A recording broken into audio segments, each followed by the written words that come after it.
And Mark, Lori, Seattle politicos often talk about the power of a stranger endorsement and its ability to drive votes. Here's some of the covers that have arguably made a big difference in election cycles past, from former Mayor Mike McGinn in 2009 to current council member Shama Sawan in 2013. The question with 6 leading mayoral candidates this year: will today's endorsement make a difference? Meet Carrie Moon. Urban planner Carrie Moon back in the spotlight today, named the stranger's pick for Seattle mayor. The publication acknowledges it's a bit biased. They gave her a past award for her waterfront work, and she's also been a contributor to the paper on the topic of affordability. Her mayoral platform on housing cited as one of the reasons she earned today's nod. I think it puts her on a higher level of awareness for voters. The challenge for the stranger endorsement today is that 10 years ago, when they were almost picking who was going to be mayor, it's now a situation where these younger voters are getting more information from social media and other sources that give them more ways to think about, is it Carrie Moon, is it Nikita Oliver? I mean, there's a real set of progressive candidates for them to choose from.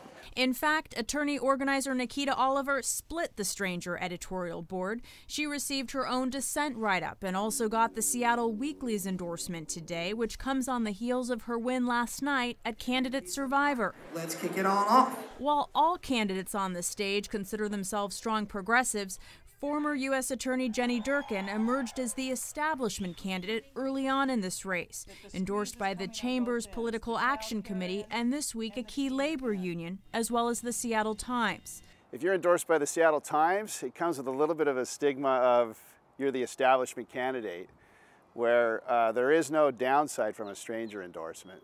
Former mayoral candidate Joe Malahant was considered the establishment candidate back in 2009 when he ran against Mike McGinn, who that year had won over the stranger, earning a spot on their coveted cover. Well, I definitely think the stranger's endorsement of Mike McGinn was very, very impactful. Even if the stranger said not so nice things about Malahant, the former candidate says he has huge respect for the paper and recognizes its influence locally. Stranger's sort of viewed as the left, but a stranger endorsement gives you credibility across the spectrum, because I think, you know, the business community, the establishment, if you will, they respect stranger journalism. From 2000 to maybe 2009, I think almost naming who was going to win, this election will be an interesting test of their influence. And no one can really predict what will happen on August 1st, primary day, in this race that keeps everyone guessing. Also, another reminder that ballots went out today and should be arriving to you in your mailbox tomorrow and Friday. So how are media defining these top 6 candidates? What's the basis for that? Well, some factors: name ID, endorsements, campaign contributions, and then as well active campaigning. We also, as you know, did a King 5 KUOW poll, and so the top 6 candidates that we've been talking about were also the top 6 candidates in that poll, and those other factors coincided with who made it in our poll. Okay. Natalie, thank you. And that big debate is coming up. It's on Monday, the only televised primary election debate in the race for Seattle mayor.